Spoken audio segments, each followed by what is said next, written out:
따라해 주시기를 바랍니다. 말씀대로 내게 이루어지이다. 다시 한번 말씀대로 내게 이루어지이다. 우리가 지금 대림절 기간을 지내고 있습니다. 이 대림절이라는 것은 무엇이냐? 예수 그리스도 아기 예수께서 이 땅에 오시는 것을 기다리는 시간들이 대림절이다, 이렇게 말할 수가 있습니다. 그래서 대림절은 기다림의 절기다. 그러나 단순히 12월 25일 날짜를 기다린다기보다는 마음의 준비, 아기 예수를 맞이할 수 있는 마음의 준비를 하는 것이죠. 그다음에 영혼의 정렬, 영혼을 정리하는 거예요. 내가 지금까지 뭘 기다리고 있었을까? 연말 보너스를 기다리고 있었던 것은 아닐까? 내가 이제부터는 아기 예수 탄생을 기다려야겠구나. 영혼을 정렬하고 순종의 기쁨을 통하여 성숙되어져 가는 시간을 기다린다, 이렇게 말을 할 수가 있죠. 그래서 어느 철학자는 이런 이야기를 해요. 기다림이란 인간 영혼의 가장 깊은 자리에서 일어나는 신앙적 행위다. 따라해 봅시다. 기다림은 인간의 가장 깊은 자리에서 일어나는 신앙적 행위입니다. 여러분, 그러니까 믿음으로 기다리라는 거예요. 그래서 이 기다림이라는 것은 수동태적 행동이 아니라 능동적 행동이라는 거예요. 그래서 누가 억지로 너 기다려 이렇게 해서 기다리는 게 아니라 능동적인. 그래서 어렸을 때 갑자기 기억이 나네요. 이제 엄마가 시장을 가면, 인천의 신포시장이라고 하는 시장이었는데, 시장에 가면은 제가 이제 TV를 보다가 조금 늦게 내려가요. 그러면 이제 왜 그러냐면 엄마가 시장을 다 보면은 중간 결산을 해야 돼. 만날짜리. 바구니가 무겁잖아요. 그리고 정육점 앞에서 만나요, 대부분. 그럼 거기서 기다리고 있다가 엄마가 1차 본 거 갖고 있고 나머지 2차로 갖고 온 거 하면은 내가 받아서 탁 뛰어오는 거예요. 감동이 없네요. 네. 여러분, 그때 엄마가 나한테 너 꼭 기다려야 된다, 그래서 기다린 적이 없어요. 엄마가 무거운 것을 들고 얼마나 힘들까, 사랑의 마음으로 기다리게 돼요. 그런데 여러분, 신앙도 마찬가지예요.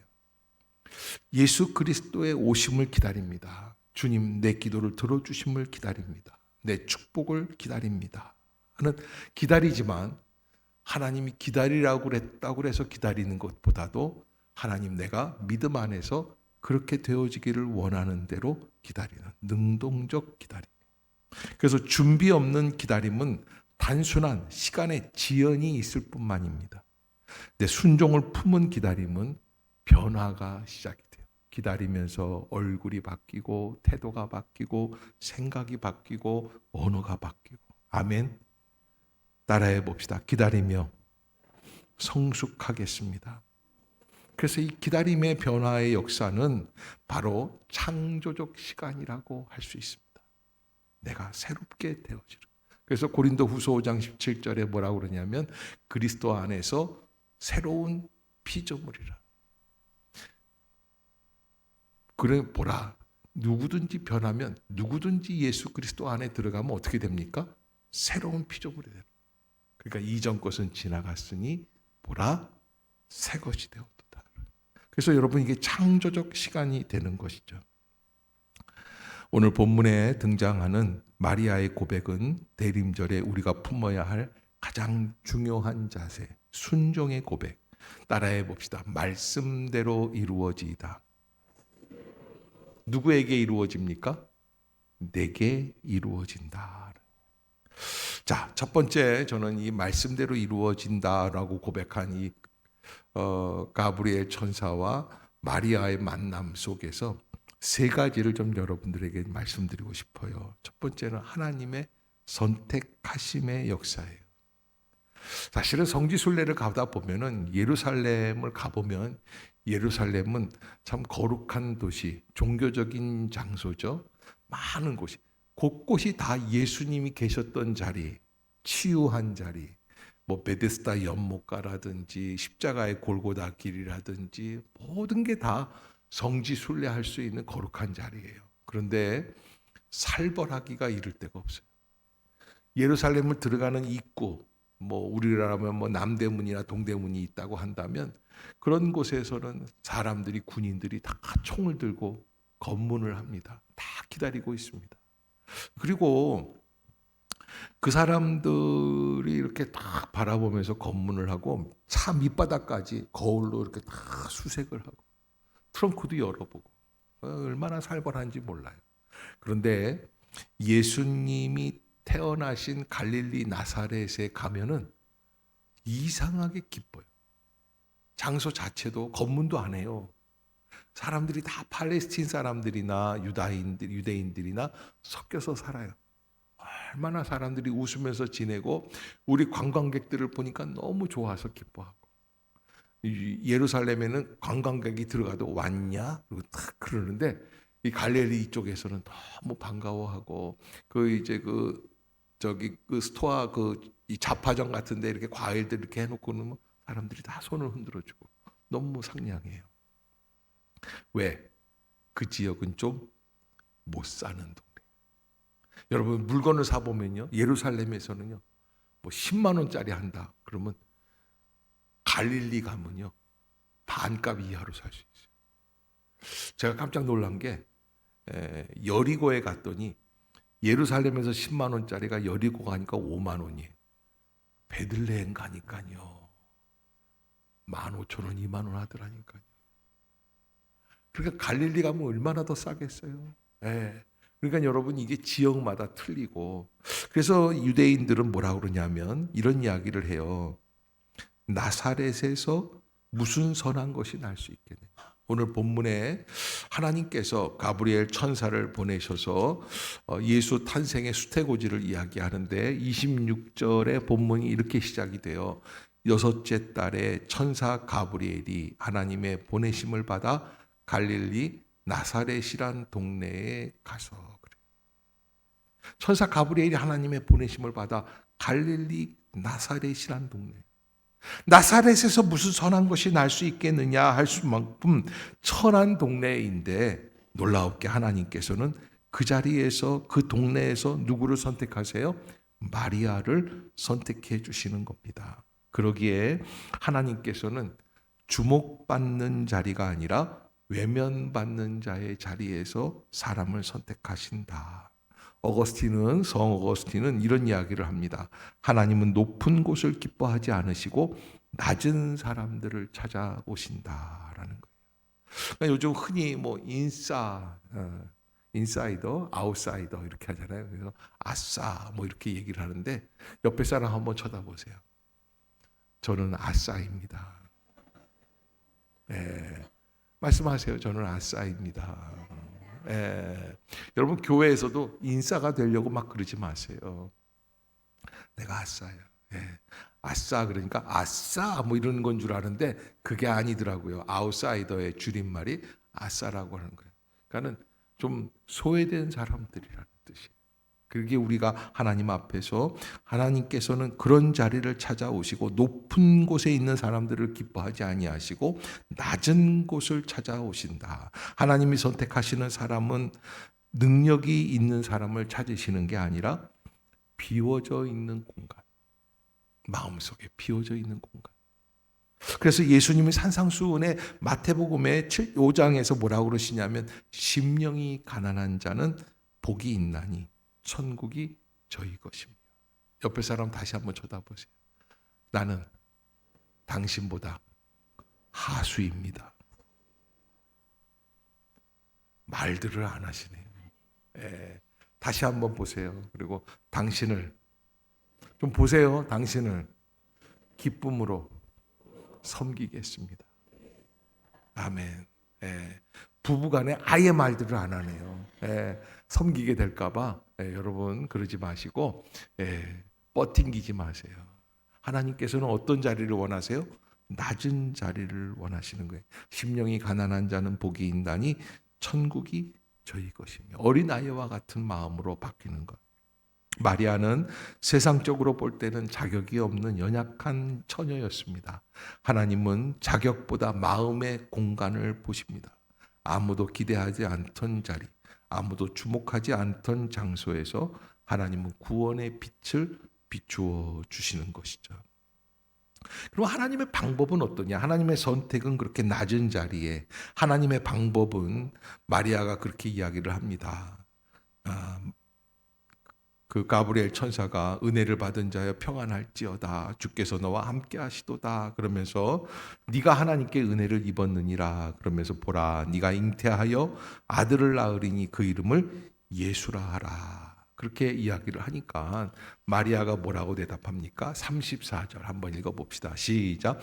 마리아가 천사에게 말하되 나는 남자를 알지 못하니 어찌 이 일이 있으리까? 남자 관계가 없다는 거예요. 그런데 여러분, 그런 그 답답한 마음이 있죠. 이성적인 한계, 도대체 이루어질 수 없는 한계인데 마리아는 결단하면서 이렇게 고백을 하죠. 마리아가 이르되 38절 시작. 마리아가 이르되 주의 여종이오니 말씀대로 내게 이루어지이다 하매 천사가 떠나니라. 아멘. 남자를 알지 못하니 어찌 일이 있으리까? 여러분, 이 질문은 불순종하기 위해서 하는 질문이 아니죠. 뭐 하기 위한 질문이에요? 순종하기 위한 질문. 아멘. 아멘. 자, 따라해 봅시다. 이제부터 순종하기 위해 질문합니다. 불순종하려고, 우리 애도 그렇고 우리 집에 있는 식구들이 다들 하기 싫으면 자꾸 질문해야 돼. 꼭 해야 돼요. 꼭 먹어야 돼요. 꼭 가야지 돼요. 그런데 불순종하기 위한 질문이 아니라 순종하기 위한. 그래서 파스칼이라는 철학자가 그런 이야기를 해요. 인간의 이성은 한계에 도달해야 하나님을 볼 수 있다. 따라해 봅시다. 하나님은 우리의 한계를 뛰어넘어 역사하십니다. 그러니까 마리아는 뭐라고 그러냐면 나는 할 수 없습니다. 거기에서 나는 할 수 없습니다가 믿음의 출발이에요. 나는 할 수 없지만 누구는 하실 수 있어요? 주님은 하실 수 있는 거예요. 아멘. 성령의 능력은 인간의 부족한 부분에서부터 역사하기 시작을 합니다. 천사는 말합니다. 성령이 내게 임하시고 지극히 높으신 이의 능력이 너를 덮으시리니. 성령이 너에게 임하셨다. 성령이 비어있는 자리에, 무언가로 가득 찬 자리가 아니라, 무언가로 고집스러운 자리가 아니라, 악착 같은 자리가 아니라 하나님을 위하여 남겨둔 공간이 있는 자리로 하나님께서는 임하신다. 그래서 토마스 머튼이라고 하는 유명한 신앙인이 계십니다. 그분이 뭐라고 그랬냐면 하나님은 우리가 비어진 마음이 되기를 기다리신다. 그래요. 따라해 봅시다. 하나님은 우리가 비어진 마음이 되기를 기다리신다. 왜 비어진 마음이 되기를 기다리실까요?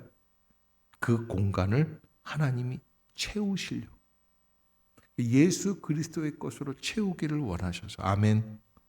그래서 무언가로 가득 찬 마음이 아니라 하나님을 위한 공간을 남겨둔 마음에 하나님은 임하신다. 그러기에 대림절은 마음을 비워 하나님께 자리를 내어드리는 절기다라고 말씀을 드릴 수 있습니다. 뭔가 내 거니까 내가 선택하고 내가 결정하고 내가 판단하고 내 고집과 내 야망과 내 비전이 있습니다. 목사님 참견하지 마세요. 내 생각도 다 있어요. 요즘 애들이요 뭐라 그러냐면 아빠가 잔소리를 하려고 하면은 아이들이 하는 얘기가 있어요. 제가 알아서 할게요. 그러면 제가 그 생각이 들어요. 니들이 밥 굶을 때도 니들이 알아서 좀 해봐라 라고 말하고 싶은데 그랬다가는 아빠도 쫓겨날 것 같아서 그 말은 못하고 있습니다. 여러분 애들이 다 그래요. 뭐라 그러면 제가 알아서 할게요 아빠. 그 속으로 얼마나 잘났냐. 그런데 여러분 사실은 알아서 할 수 있는 게 아니죠. 하나님의 능력의 은혜가 임할 때 그때 마리아는 그 한계를 극복할 수 있다고 천사가 말씀해 주신 겁니다. 그에 대한 마리아의 반응이 아까 뭐라고 그랬죠? 말씀대로 내게 이루어지이다. 시작. 말씀대로 내게 다시 한번 말씀대로 내게 이루어지이다. 이 말씀은 바로 순종의 깊이를 나타내 주신, 신앙의 핵심을 우리에게 담고 있는, 순종은 상황으로 하는 게 아니에요. 상황이 되기 때문에, 여건이 되기 때문에 하는 게 아니에요. 관계에서 나온다. 하나님, 내가 그분을 믿고 나를 인도해 주시고 나의 평생에 함께하여 주시고 나를 어려울 때마다 지켜주시고 내가 힘들고 지칠 때마다 나를 새롭게 일으켜 주신 그분이 나와 함께 하신다면 관계를 뛰어넘을 수 있어요. 그래서 인간의 관계가 아닌 하나님과 나와의 관계, 약혼녀 요셉과의 관계, 오해가 있는, 요셉한테 이제 파혼당하게 생겼죠. 사회적 오명이 있어요. 아빠를 모르는 아이를 잉태한. 종교적 정죄, 이런 율법으로 봤을 때 이제 마리아의 아버지가 마리아를 돌로 쳐 죽여야만 합니다. 미래의 불확실성, 이 모든 두려움이 있지만 마리아는 상황을 보지 않고 하나님과의 관계를 바라보게 되었다. 성령이 내게 임하시고 지극히 높으신 이의 능력이 너를 덮으시면 이러므로 나실 바 거룩한 이는 하나님의 아들이라 일컬어질 것이다. 아멘. 여러분, 우리가 하나님을 바라보면 못할 게 없죠. 천사가 대답하여 이르되 성령이 내게 임하시고 지극히 높으신 이의 능력이 너를 덮으시겠다. 이게 참 하나님만 바라보라는 거예요. 덮어버리시는 거예요. 하나님만 바라보라. 그래서 순종이란 완벽한 이해가 아니라 완전한 헌신이다. 마리아는 모든 것을 이해한 것이 아닙니다. 이해할 수가 없어요. 저는 남자를 알지 못하는데 어찌 일이 있습니까? 남 이해를 못하죠. 그러나 모든 것을 이해하지 않고 기꺼이 자신을 내어드렸다라고 말을 할 수 있습니다. 따라해 봅시다. 이해하지 못해도 주님께 나를 드리겠습니다. 그게 마리아의 신앙이에요. 내가 전적으로 이해하고 모든 것을 이해한 대로 나가는 것. 그래서 기꺼이 자신을 내어드리는 게 아닙니다. 하나님 앞에서 이해할 수 없음에도 불구하고 나를 내어드리는 것이죠. 키에르케고르는 이런 이야기를 합니다. 신앙은 그런 의미에서 모험이다. 모험이에요. 자기 자신을 하나님께 맡기는 용기이다. 그러기에 순종은 머리로 하는 게 아니라 마음에 내어 맡김으로 시작이 된다. 아멘. 아멘. 네, 여러분들이 꼭 잊지 마시기를 부탁을 드립니다. 더 나아가서 순종이란 고백을 통해 실제가 됩니다. 여러분, 고백이라는 게 있죠. 고백을 해야지만 되죠. 예. 말씀대로 내게 이루어지이다. 여러분, 그런 그 신앙적 고백도 있는가 보면 사랑의 고백. 자기 나 사랑해. 근데 여자들은 또 그 얘기를 듣고 싶어 해요. 남자들은 또 사랑해. 웃는 분들은 경험이 있는 거예요. 네, 여러분, 말씀대로 내게 이루어지다. 근데 이게 고백이 되는 게, 고백하는 게 참 어려워요. 참 이게 고백한다는 게 쉽지 않습니다. 그런데 고백을 하기 시작을 하면, 그러면 하나님의 역사를 나의 삶 속으로 초대하는 그런 초대가 됩니다. 아멘. 하나님이 나의 속으로 들어오세요. 성경의 원리는 명확합니다. 기적은 순종의 문을 통해 들어옵니다. 은혜는 고백의 문을 통해 들어옵니다. 하나님의 역사는 내려놓음의 문을 통해 들어오게 되어 있습니다. 따라해 봅시다. 기적은 순종의 문을 통해서, 하나님의 은혜는 고백의 문을 통해서, 하나님의 역사는 내려놓음의 문을 통해서. 그러니까 순종하고 고백하고 내려놓을 때 하나님의 역사가 이루어지죠. 마리아의 고백은 단순한 문장이 아니라 구원의 역사를 열어가는 그런 최고의 은혜였다. 그것이 바로 우리에게 주시는 하나님의 놀라운 세 가지 핵심입니다. 하나님의 선택은 우리의 겉모습이 아니라 마음의 여백을 보시고 우리의 이성을 때때로 넘어서서 그 우리의 한계를 넘어 초월하셔서 역사해 주시고, 순종의 고백은 미래를 여는 영적 행위라고 말씀을 드렸습니다. 오늘 마리아가 마지막으로 말씀대로 내게 이루어지이다 라고 얘기를 했는데, 말씀이 성취된다는 것은 나의 현실 속에 하나님이 개입해 주신다. 들어오신다. 말씀은 단순한 문장이 아니라 하나님의 의지, 계획, 뜻이 포함된 거예요. 마태복음 8장에 보면 그런 사건이 있어요. 로마 군사 백부장이 예수님을 찾아와서 나의 하인이 죽게 되었습니다. 오셔서 기도해 주세요. 그랬더니 예수님 내가 가마 그랬는데 그렇게 말씀을 해주시고 예수님이 간다고 그러니까 조금 생각해 보니까 부담이 되는 거예요. 그래서 주여 주께서 내 집에 오시는 것을 내가 감당할 수가 없습니다. 그러니 따라해 볼까요? 말씀만 하시옵소서. 그래야면 내 하인이 낫겠사옵나이다. 이게 대단한 거예요. 예수님이 깜짝 놀래요. 내가 이 같은 믿음을 이스라엘에서 만난 적이 없다. 너무너무 귀한 믿음이다. 어떻게 이렇게 얘기할 수 있을까? 그런 이야기를 합니다. 여러분 맞습니다. 말씀이라고 하는 것, 말씀이 내 심령 가운데 고백되어져서 그 말씀의 고백대로 하나님께서는 우리에게 그 약속을 이루어 주시는 그 은혜의 역사, 능력이 담겨 있다는 거예요.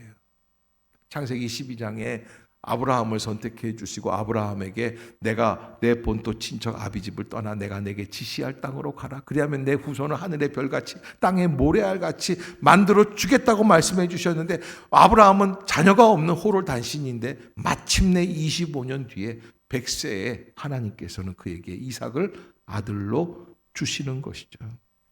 불가능한 상황을 넘어 하나님의 약속이 현실 속에 나타난다. 말씀의 성취의 능력을 우리에게 말씀해 주고 계십니다. 언제나 그렇게 이루어 주시는 거죠. 그러기에 우리는 말씀의 성취의 능력을 바라보고 깨어서 하나님 인도해 주실 줄로 믿습니다. 그 은혜가 이루어질 줄로 믿습니다. 라고 하는 것을 늘 잊지 마셔야만 됩니다. 제가 한 가지만 좀 말씀을 드리겠습니다. 20년 전이에요. 장로님들과 함께 저 포항 영덕에 노회가 있어서 노회 참석차 갔습니다.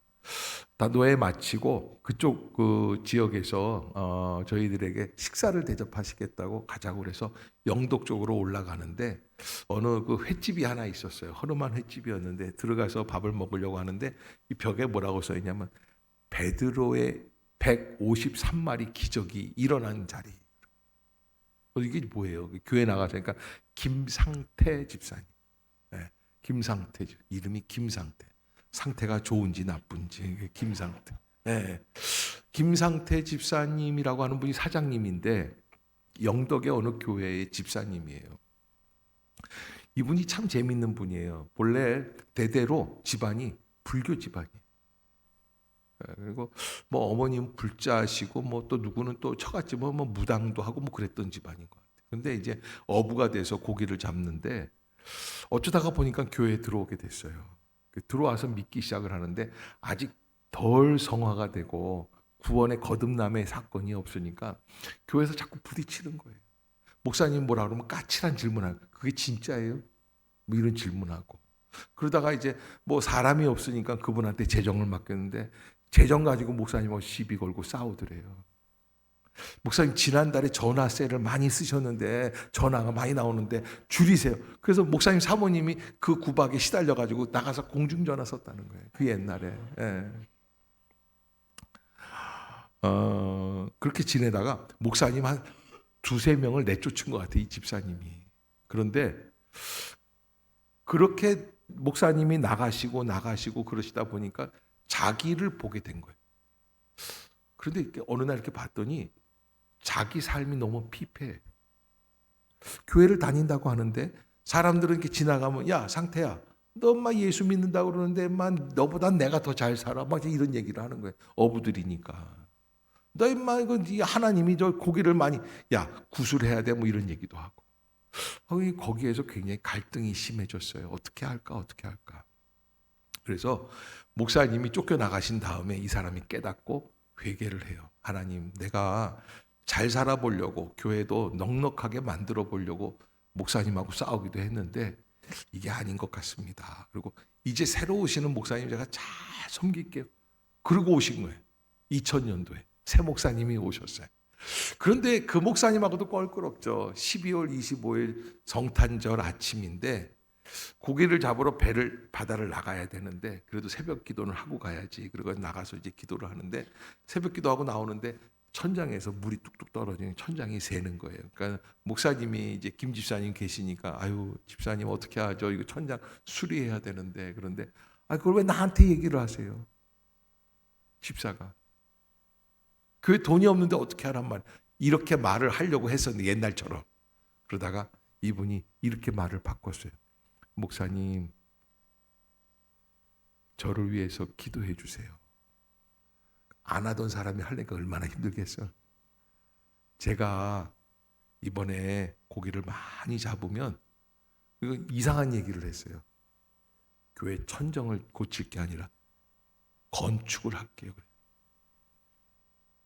나오면서 입이 방정이다. 입이 방정. 그리고 나왔는데 이상한 일이 벌어졌어요. 그 같이 하는 동업자들끼리 전화가 왔는데 이상하다. 정치망을 쳐놨는데 바닷속에 상암 월드컵 경기장만한 정치망이 있대요. 크게 펼쳐져서 바닷속에다가 고기들을 이제 잡아넣을 수 있는 그 정치망인데 그게 잠겼다는 거예요. 고기가 많으니까. 가봤더니 방어떼가 들어온 거예요. 방어떼가 1m짜리 되는 방어 있잖아요. 겨울에 먹는 방어 좀 아는 체 좀 하세요. 이렇게 뭔 얘기를 하려고 저러나 그러고 지켜보고 있는 것 같아요. 방어떼가 몇 마리나 들어왔냐면 5,000마리. 그때 20년 전에 방어 5,000마리 팔아서 얼마 결산했냐면 수협에서 공판장에서 바로 연말 마지막 공판이에요. 그래 딱 해가지고 크리스마스 날 했는데 4억 5천만 원. 그런데 이게 4억 5천만 원이면 빨리 교회부터 줘야 되는데 빚부터 갚았어요. 그리고 11조만 남겨놔서 5천만 원, 11조만. 그랬는데 돈이 없으니까 말은 해놨는데 하나님이 어떻게 하면 좋습니까? 근데 하나님이 한 번 더 기회를 주셔. 그래서 다음 주에 뭐가 있냐면 밍크 고래가 잡혔대. 이거 팔았는데 이거 원래 1억 한 6천 간대요. 그때 당시 시세가. 그런데 밍크 고래를 급하게 팔아야 되니까 왜? 교회를 지어야 되니까. 그래서 6천만 원인가 5천만 원에 팔아가지고 그 합해가지고 11조 해가지고 1억 얼마를 가지고 이걸 시작을 한 거예요. 뜯어버린 거예요. 천장 뜯었더니 이게 벽이 흔들흔들 해가지고서는 이거 안 되겠다고 건축하자고 해서 다 이제 시작을 하는데 그런데도 빚이 생겨요. 뭐 돈이 한두 푼 들어가는 게 1억 갖고선 교회를 지을 수가 없잖아요. 그러니까 이제 이분이 자기 식당을 담보로 해서 은행에서 빚을 내가지고 지었는데 이 빚 갚을 생각을 하니까 아찔한데 하나님이 살아계신 건 분명한데 왜? 자기한테 주신 체험이 있잖아요. 2번이나 그 기적을 맛보았으니까 한 번 더 기도했대요. 하나님 내가 여기까지 이렇게 와서 이렇게 기적을 체험하고 변화돼서 하나님 살아계신 건 내가 분명히 믿습니다. 그런데 돈이 없어요. 한 번만 더. 그래서 오징어가 마지막에는 오징어가 수만 마리가 들어요. 그래서 3번. 야, 여러분 영덕 한번 가보세요. 네. 가서 한번 금을 한번 던져보세요. 이게 사람의 마음이 바뀔 때 언어가 바뀔 때, 방향이 바뀔 때, 인생의 목적이 바뀔 때 하나님이 역사를 해주십니다. 내가 아니라 주를 위한 길로 나아갈 때 하나님께서는 그에게 새로운 길을 열어주실 줄로 믿습니다. 하나님이 우리에게 마리아에게 주신 그 축복, 사실 이거 어마어마한 축복이지만 그 당시 마리아에게는 정말 살을 찌르는 듯한 애는 듯한 그런 협박이나 마찬가지. 너 내일 죽을 것이다 라고 말씀하시는. 그런데 그런 게 있죠. 죽으려고 하는 자는 살고 살려고 할 때는 죽을 수도 있다. 우리가 신앙도 마찬가지인 것 같아요. 내가 사생위주 그랬어요. 주를 위하여 죽을 각오를 하자. 그때 우리는 다시 살아갈 길이 열립니다. 마리아의 고백이 우리에게 주고 있는 교훈입니다. 이 말씀을 믿음으로 갖고 담대하게 이 남은 겨울을 감당해 나가실 수 있기를 주의 이름으로 축복합니다.